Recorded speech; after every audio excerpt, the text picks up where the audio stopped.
What's happening in the Middle East? What about the explosion in Beirut?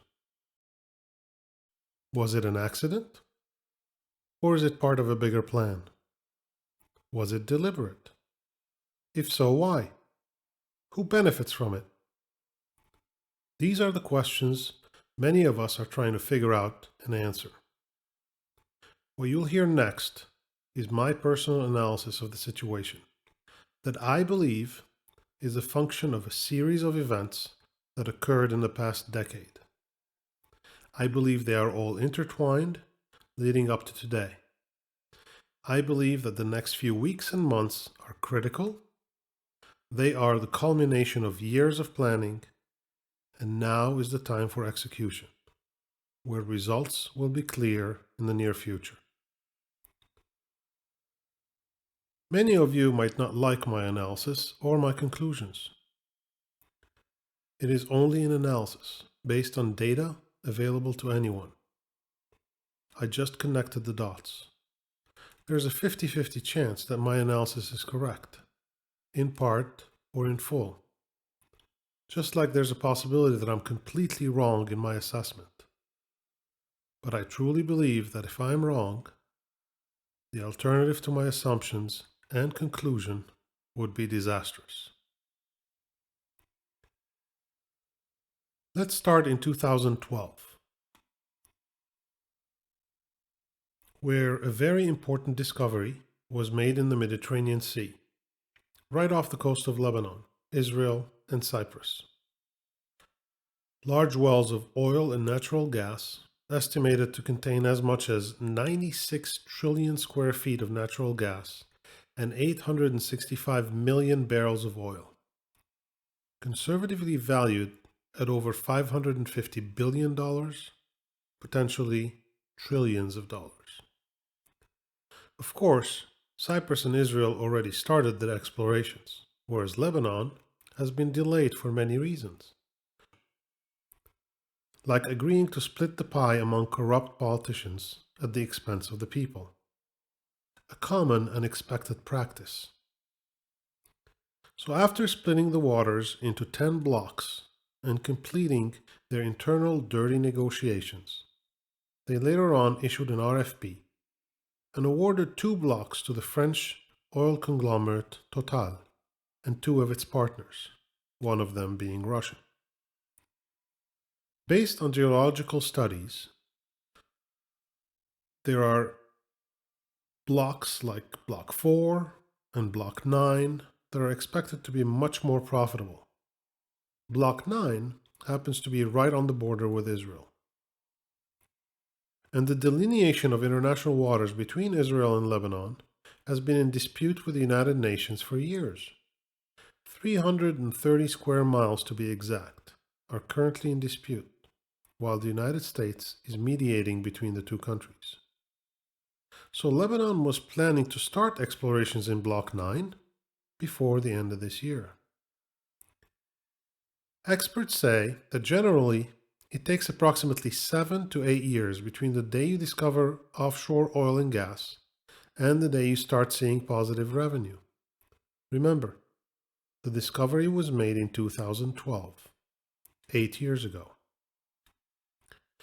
2 important points to mention.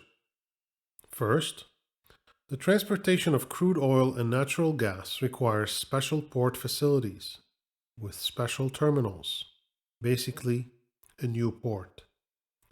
Second, the significant discovery of oil in the Golan Heights in 2015, specifically north of the Sea of Galilee, not too far from Sheba Farms. These 2 points will make more sense later. A year after the oil and gas discovery, in 2013, the U.S. Embassy in Lebanon decides to expand the size of its embassy by acquiring over a period of 2 years a significant amount of land in the hills of Aukar, north of Beirut, with plans to build a very large compound overlooking the city and the sea. According to local real estate developers and contractors, the project has already surpassed $1 billion in cost. Looking at the property, This project is much more than a mere embassy in a small country.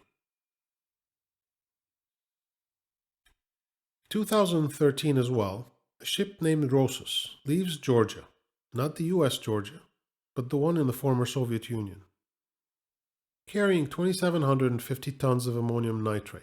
At least, that's what they tell us. Destination? Mozambique, Africa. Now keep in mind that the Georgia port is notorious for smuggling activity, used by organizations worldwide for nefarious activities. Mozambique is also known for having a very corrupt system with very lax financial and banking regulations, also regularly used by clandestine groups globally. Ammonium nitrate is a highly regulated substance due to its explosive nature and its historical use by terrorists to develop explosives, like the Oklahoma bombing. The ship was in such bad shape, hadn't sailed in 7 years, and would never be approved or licensed for commercial activity in any civilized and non-corrupt nation.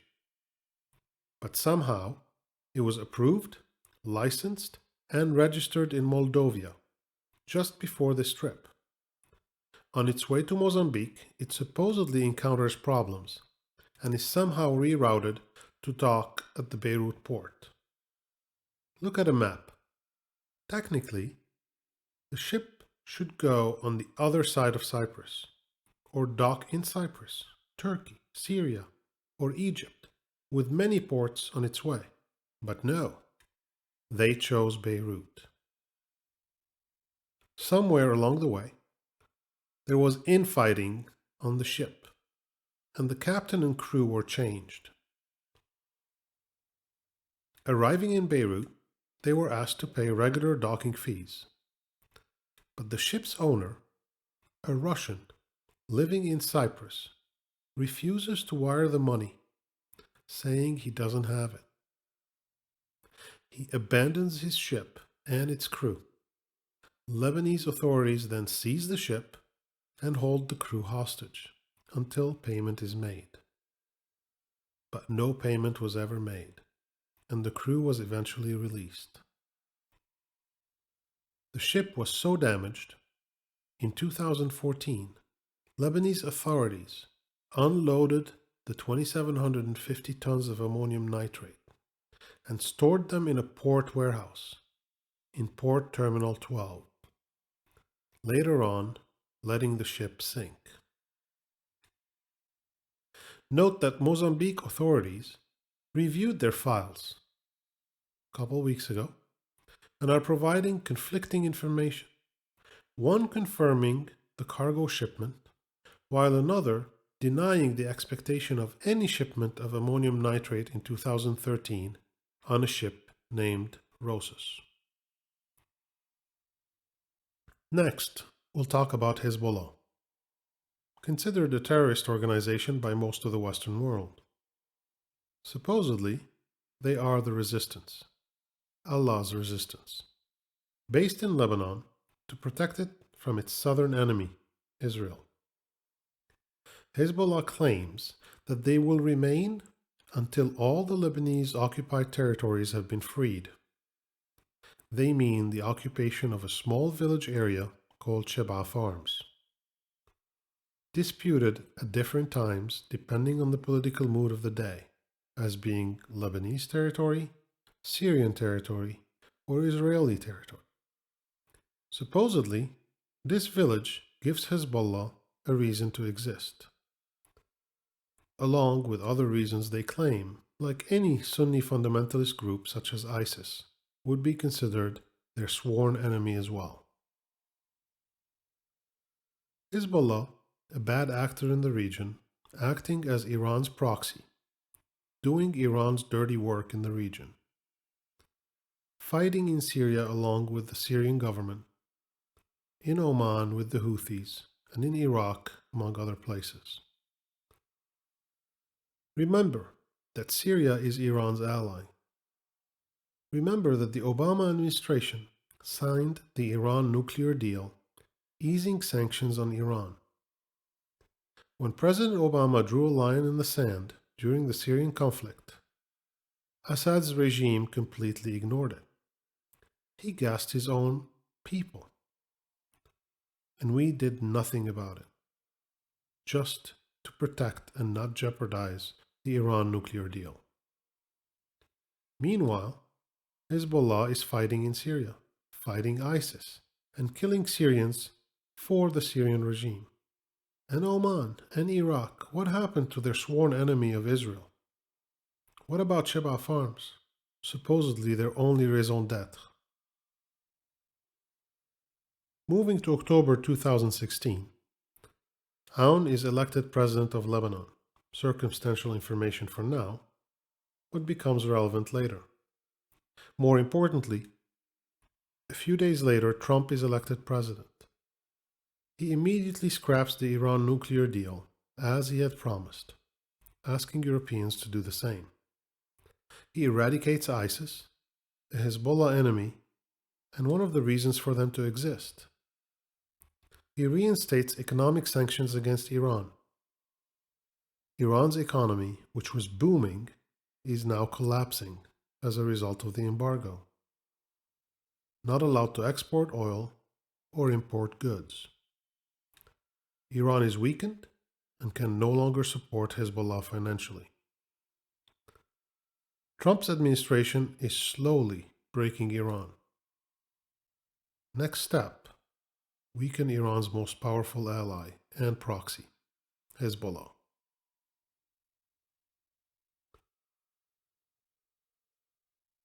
Hezbollah has been the unofficial ruler of Lebanon for a while. Although Lebanon is a pseudo-democracy, any politician with any serious responsibility reports to Hezbollah through their allies, who in turn answer to Hezbollah's leadership, who then answer to Iran. So despite the majority of the Lebanese people's opposition, Lebanon became Iran's puppet. With the embargo, Iran could no longer openly manufacture weapons or build any type of military arsenal while under constant surveillance.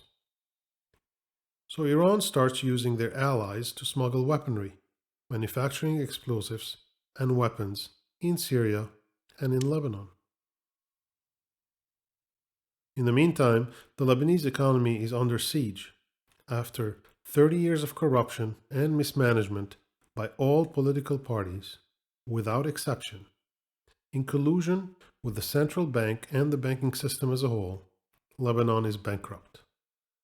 The Lebanese pound, pegged to the dollar for years, can no longer be protected. The national debt is one of the highest in the world. With the collapse of the banking sector and no access to US dollars, the Lebanese pound collapses. Inflation is up 400% in a few months.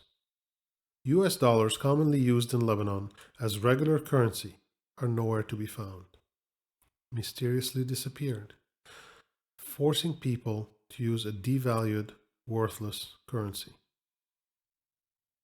Another factor that also caused the crumbling of the economy, Lebanon opened its borders during the Syrian war, welcoming more than 1 million Syrian refugees. For a country of 4 million people, adding over 1 million refugees in a matter of months was crippling to the economy, the infrastructure, the education system, the healthcare system, so on and so forth. The current government did not do any of the requested reforms, and being technically a Hezbollah proxy and ally, will never receive any funding from the Western world. Meanwhile, the Lebanese port and airport, under the so-called government watch, are completely under the control of Hezbollah, making the Beirut port the most important port of entry for smuggling products and weapons for Iran, since their country is under sanctions. So Hezbollah has had complete control of security and everything coming in and out of the port or airport for years, something they openly admitted several times.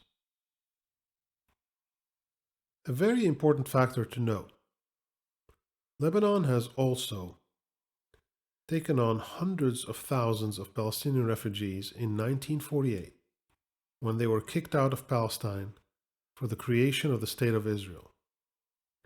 These Palestinian refugees have been living in camps in Lebanon for 70 years, with multiple generations of Palestinians without a homeland, without a citizenship. They still hold refugee status and are not citizens of Lebanon. The world has played them for decades. Giving them Lebanese citizenships would change an already very fragile, religiously unbalanced situation in Lebanon. It would also mean the acceptance that they will never return to their homes and villages in Israel. That's a decision neither the Lebanese nor the many Arabs and Palestinians are willing to take. In September 2018, addressing the United Nations, Israeli Prime Minister Netanyahu talks about Hezbollah storing weapons in Lebanon and specifically shows a map with missile sites in Beirut by the airport. Later on, and on many occasions, he mentions Hezbollah weapon depots placed among populated areas in Lebanon. In July, less than a month ago, we witnessed a small altercation on the Lebanese-Israeli border. Israel blames Hezbollah and threatens retaliation. People in Lebanon start feeling the possibility of an upcoming war. Back in 2018, Saudi Arabia started officially talking about their secret meetings with Israel that had been going on for years. Saudis started some economic ties with Israel a few months ago, even allowing Israelis to fly to Saudi Arabia as tourists. All this was a test to see the reaction of the street in the Arab world, the public opinion. There wasn't a peep. It was clear that the region grew tired of the Israeli-Palestinian conflict, of the plight and suffering of the Palestinian people. They were ready to move on, eager for peace. The Trump administration even presented the most one-sided Israeli-Palestinian peace deal, sure to be rejected by the Palestinians. What the US really wanted was a preamble to test the reaction of the Arab world. Once again, not a peep. In other words, the Palestinians are now on their own. The Arab world no longer cares. Let me rephrase this. The Arab world cares more about the money and economics than the suffering of the Palestinian people. Note that Saudi Arabia, a Sunni powerhouse, and Iran, a Shia powerhouse, are fierce enemies in the region. Either of them would rather be aligned with Christians or Jews than with each other. So now let me remind you of a couple very important facts. This is an election year in the United States, and Israelis seem to be heading for yet another election in the next 2 months as well. Both elections will have very powerful repercussions in the Middle East and Iran. Any peace deal in the Middle East, or a victory against Iran or Hezbollah, will help the incumbents in both countries. Is it starting to make sense yet? Since June 26, Iran has seen multiple mysterious explosions and fires throughout the country at various plants and facilities, supposedly claimed by an unknown group of dissidents calling themselves the Homeland Cheetahs. We know that a few of the destroyed locations were formerly known nuclear weapon sites and missile plants. We also know of at least 5 such incidents between June 26 and July 4th. I find this very, very mysterious. On August 3rd, Israeli fighter jets bombed several targets in Syria. One of the targets was a warehouse or a depot, supposedly storing Iranian weapons. This depot was managed and run by Hezbollah.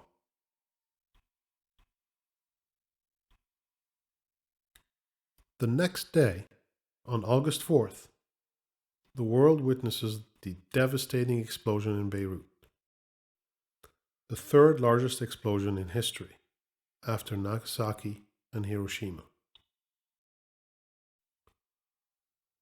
It started with a fire in one of the port depots,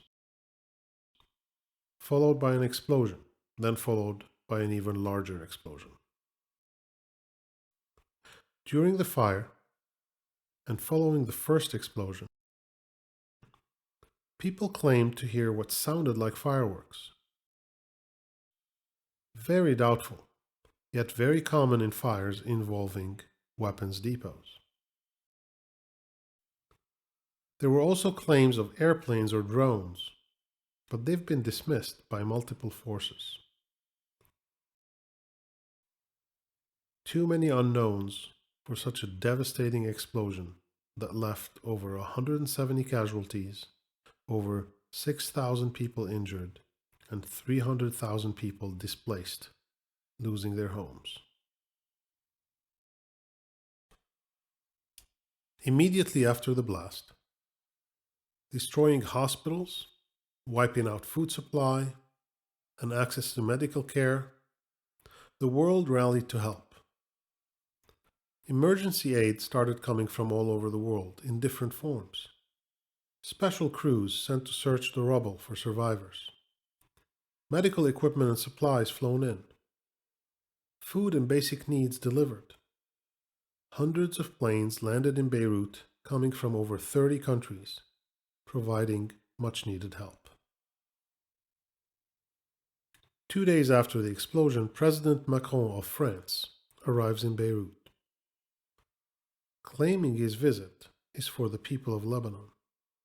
He did truly a wonderful job, but he also used this opportunity to meet with all political faction leaders, as well as a separate meeting with the President, the Prime Minister, and the Speaker of the House, all three of them known as Hezbollah allies. It is said that the meeting was very somber, that Macron was stern, giving them somewhat of an ultimatum. Cabinet ministers started resigning, leading to the resignation of the entire cabinet. A few days later, on August 18th, the International Court's verdict in the 2005 Hariri assassination took place. It was scheduled to take place a couple weeks earlier, but for some unknown reason, it was delayed until August 18th. The court was expected to find the defendants guilty and implicate Hezbollah. 15 years after the explosion that killed then Prime Minister Hariri and many others. For that, people were worried about the repercussions by Hezbollah following the verdict, as well as the possibility of people taking to the streets to protest, demanding justice. Instead, the verdict came out finding 1 out of the 4 suspects guilty on all counts, and no direct indictment of Hezbollah, just stating that a series of events prior to the assassination suggests that Hezbollah and Syria had a clear motive to kill Hariri. It is no secret that the guilty individual is a member of Hezbollah, and everyone knows he couldn't have acted alone. At the same time, the United States, France, and the UK announce sending their military ships for humanitarian purposes due to the blast. We see a destroyer, a naval battleship, a helicopter carrier, among other ships arriving to Beirut. Rumor has it that 700 special forces are also on board of one of the ships. What are they coming to do? Is it really for humanitarian aid? Or is it to completely seal the already destroyed port? Or are they on another mission? Why would a humanitarian mission require such naval vessels? especially when dozens of C-17 planes loaded with humanitarian cargo already landed at the airport. A few days later, on August 13th, the US announces a peace deal between Israel and the United Arab Emirates. The first peace deal in 26 years, when Jordan signed a peace treaty with Israel in 1994. I believe that this peace deal is the first of a few that will follow in the very immediate future, starting with Bahrain, Oman, Sudan, to be followed eventually with the remaining Arabic countries. So what's the meaning of all this? I truly believe that all these steps are intertwined, planned, or used as a means to an end. You don't discover over $500 billion in oil and gas, and potentially up to $2 trillion, and expect the region to remain the same. In most conflicts and wars throughout modern history, we must follow the money, and there's plenty of it in this case. How do we control this wealth? Or, at the very least, how do we make sure it doesn't end up in the wrong hands? Do we really want two fierce enemies, as in Israel and Iran, fighting over it? Or amassing great wealth while still enemies? Do we really think that we would let Hezbollah, an Iranian proxy, with its corrupt cronies in Lebanon, have access to such wealth? I believe it all started in 2006 with Condoleezza Rice's plan for the Middle East, or, as she called it, creative chaos. Create division between the Sunni and Shia powers. Create enough conflict to keep them away from the US and control them financially. The following administration made major modifications, but the goal remained the same: protect the State of Israel and guarantee its safety. The discovery of oil and gas only accelerated the plan and gave it a more substantial reason to continue. Iraq, with a large pro-Iranian Shia population, was already chaotic. The only other countries with substantial Iranian influence were Syria, Lebanon, and Yemen. Chaos there would weaken Iran, so the Iranian conflict started, leading to a devastating long war. ISIS was created and involved in fighting against Shia and pro-Iranian fighters. With the hope of displacing Assad's pro-Iranian government and leveraging better results during the negotiations for the Iran nuclear deal, we turned a blind eye and let Assad and ISIS get away with murder. Literally. That did not go too well for us. The previous administration's eagerness for a deal with Iran at any cost, only to score a political victory, led to the signing of the Iran nuclear agreement prematurely, when most of the objectives were not yet achieved. Iran's proxies were still there, stronger than ever, and getting stronger still. ISIS had gone rogue and turned into an even worse enemy. And instead of modifying the original plan for the Middle East, we lost complete control of it. For the first time in decades, Russia was gaining power in the region. Remember, when we had to get permission from Russia to fly our military fighter jets over Syrian territory, Iran, Syria, and Hezbollah were pulling the levers and changing the plan that suits their needs. Then comes the current administration, with no foreign policy background whatsoever, but with clear and simple objectives: bring US soldiers back, cancel the Iran nuclear deal, get rid of ISIS, and protect Israel. What they really meant was, we don't need to be involved in wars and lose American lives when we can simply wage a more effective economic war. We don't need to agree with the Iranian government. We can put enough sanctions to cripple them economically. They also meant that it was too late to win the war in Syria. Let's make a long-term deal with the Russians. We will defeat ISIS. And, with Iran on the brink of collapse, we can control Syria together with the Russians. Money and oil were now at stake.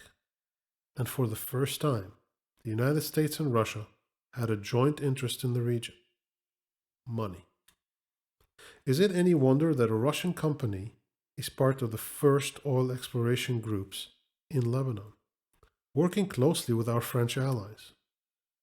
In a nutshell, now that the Russians are in cahoots with us for economic reasons, and we're guaranteed a piece of the pie, the port and Hezbollah are the only remaining obstacles standing in the way of complete control of the region once again. A couple months ago, Hezbollah fighters in Syria were recalled home by their leadership under the pretext that they completed their mission. Somehow, I don't believe Hezbollah made that decision on their own. Just a few days ago, Syria announced closing its borders to Lebanon due to COVID. Not sure if it's related, but it sure helps alienating Hezbollah even further. Keep in mind that Hezbollah's main source of income was Iran. That's gone. Next came their illegal trade worldwide, including drug trade with South America and others. But the United States sanctioned individuals and banks that were secretly helping Hezbollah operate their global smuggling operations. The only remaining source of income was using the port and airport of Beirut to continue running their illegal operations. Well, now the port is gone.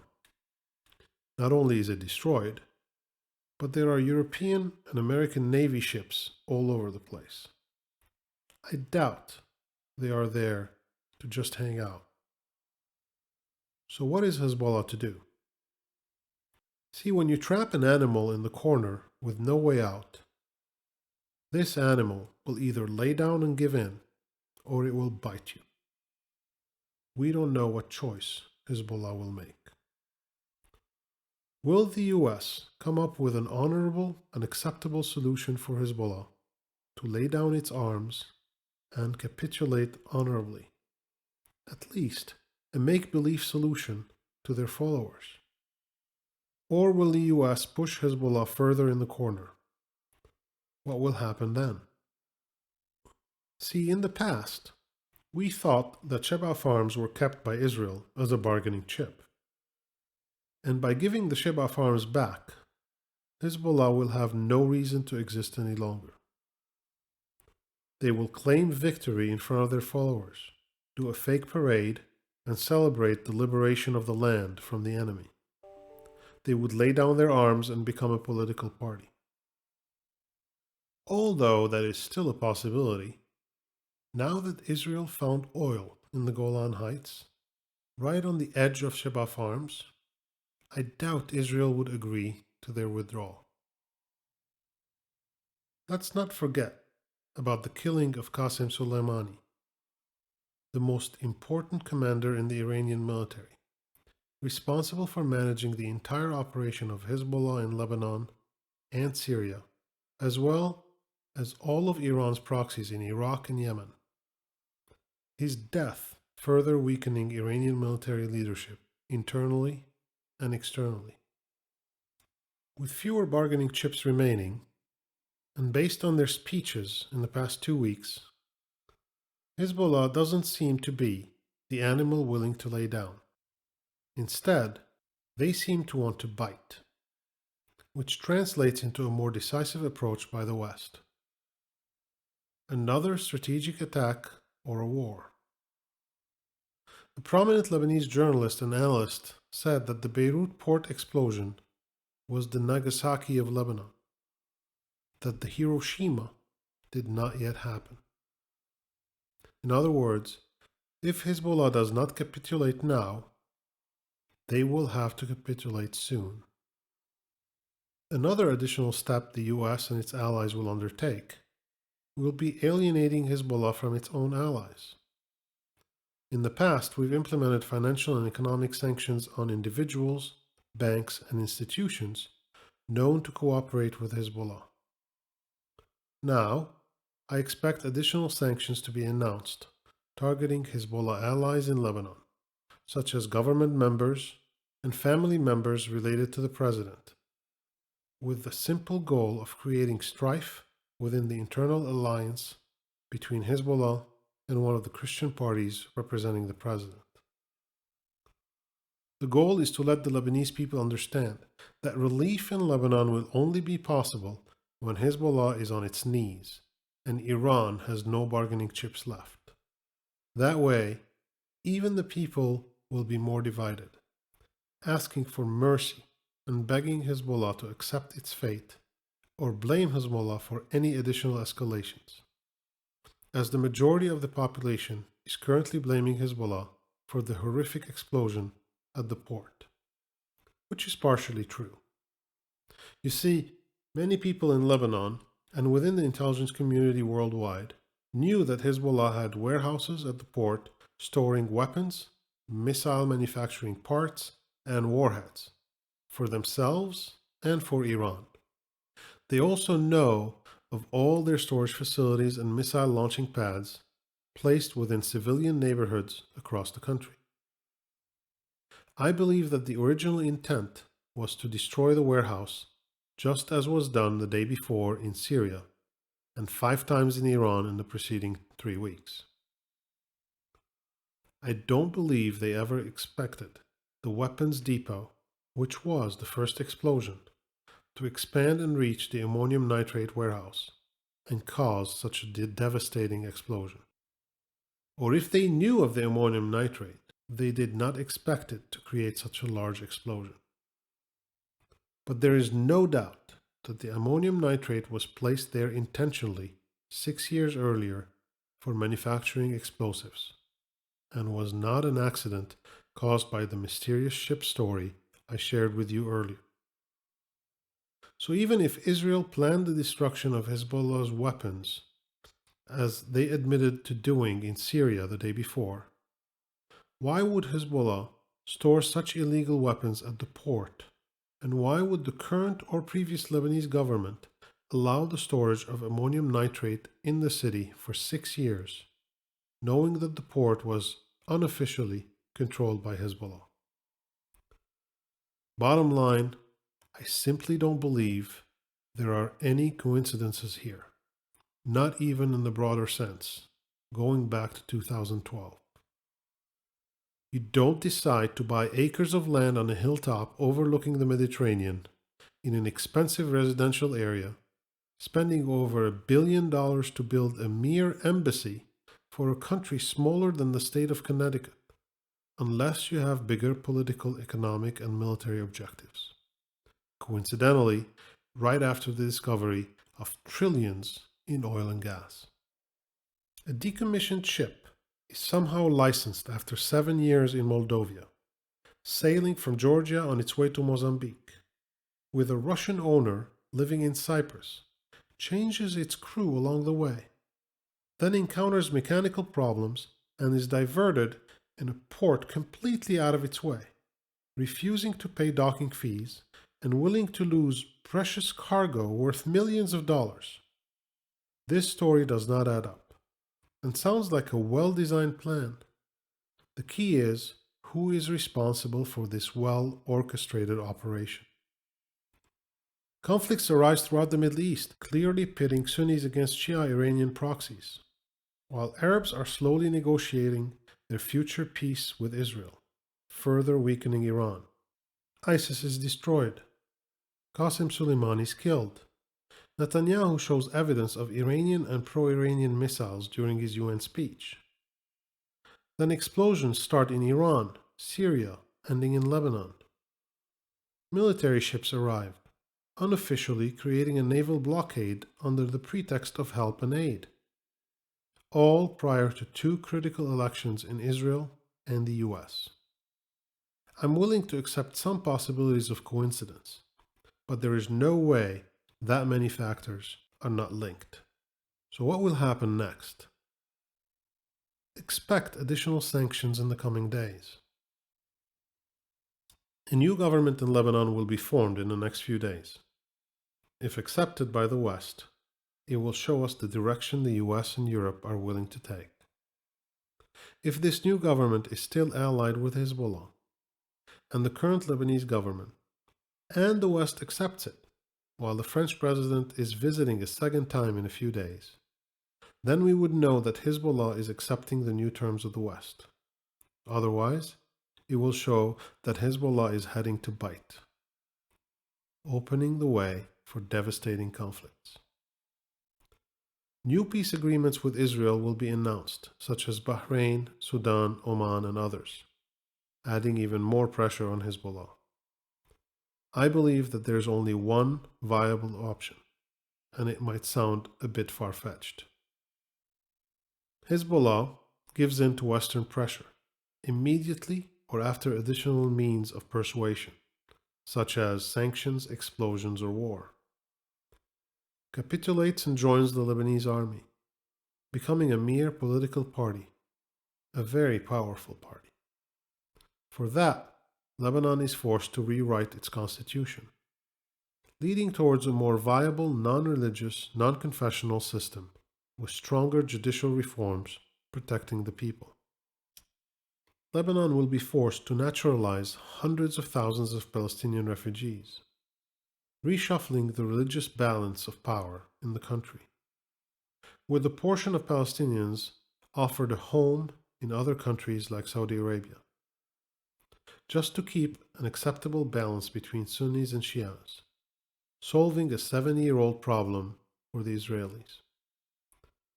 Final decision regarding oil and gas block number 9, where a portion of it will be given to Israel by redrawing the border in international waters.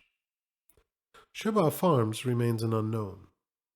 Whether it will be used as a bargaining chip remains pending until the end.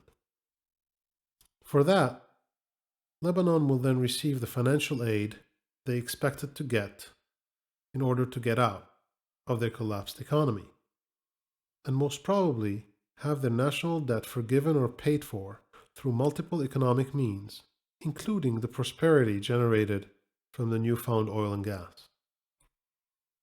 Lebanon will then be a peaceful country with tremendous wealth under the watchful eye and control of Western countries, not necessarily to please the Lebanese people, but to protect their regional economic interests.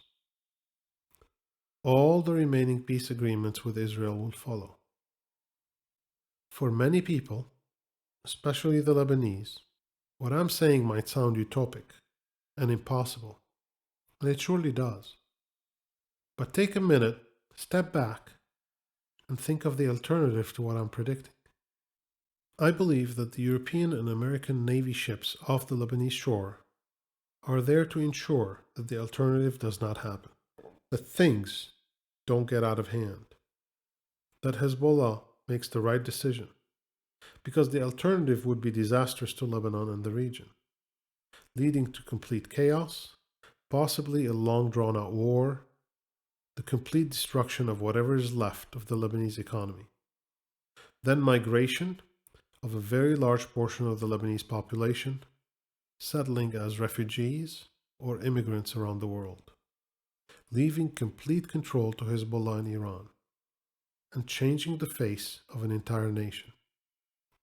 Thus, not only allowing them a victory, but giving them an opportunity to become more powerful with oil, if they will ever be allowed to sell it, and being enemies of their next-door neighbor Israel, which will most definitely lead to multiple wars. Lebanon will then become the next Venezuela, a pro-Iranian dictatorship, economically distressed, weak and devastated by famine. Either option keeps Israel in a position of power, something the United States will ensure and guarantee. So I might be wrong, but I sure hope I'm not. The most critical aspect of all this are the upcoming elections in the US and Israel. They will accelerate this process because both current administrations need to show such victories, knowing full well that a loss in the election will mean reverting back to the weak American presence in the Middle East, a line in the sand that means nothing, an Iranian nuclear peace deal with no teeth, and oil and gas money falling in the wrong hands. You see, Hezbollah and the Iranians will slow things down on purpose, hoping that Donald Trump loses the election, thus easing the tension on them and eventually restoring the previous administration's policies favoring Iran. And neither the US nor Israel are willing to take that risk, so they will force the issue within the next few weeks. See, it's no different than Saddam Hussein enjoying 8 years of peace after the first Gulf War, to rebuild his military during the Clinton years, only to be attacked again, this time by W. American policy in the Middle East is known to completely change with every administration, and Arab leaders have been notorious to delay and wait until the next administration they favor comes to power. The problem is that in this case, there is no time to wait. Both the US and Israeli administrations know that if it is not done now, they potentially risk 4 to 8 years of an emboldened, stronger Iran with access to trillions of oil and gas, missiles, and weapons, only a few miles away from Israel. Will they let that happen? I doubt it. With that, keep your eyes open to news tidbits you will hear in the next few weeks, indicators of what's to come. Let's just hope that whatever path is taken, it spares innocent lives. I hope you enjoyed this analysis. Please feel free to comment, and thank you for listening.